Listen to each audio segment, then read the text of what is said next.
Dok, edukasi promosi kesehatan. Banyak nih obrolan di masyarakat. Belum makan jangan minum obat. Makan dulu baru minum obat. Yang bener gimana sih?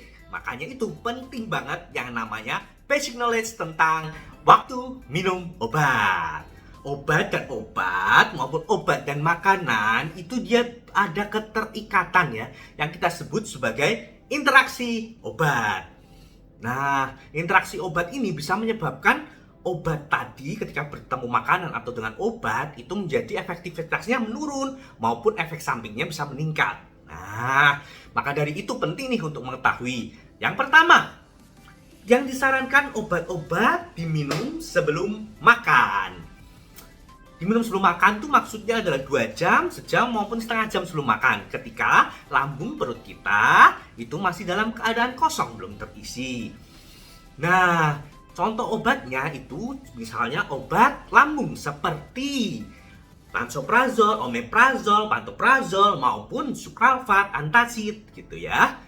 Nah, sehingga ini bisa lebih maksimal dan efektif kerjanya karena sebelum makan kita konsumsi gitu. Ada juga nih yang golongan anti mual seperti domperidon maupun metoclopramid. Nah, ketika kita minum atau mengkonsumsi obat ini sebelum makan, kerjanya menjadi lebih efektif. Yang kedua, obat yang disarankan dikonsumsi setelah makan. Nah, setelah makan maksudnya setelah kita mulai selesai untuk udah akhir-akhir memproses dari makanan itu ya. Waktunya kira-kira sekitar 30 menit sampai 2 jam setelah makan.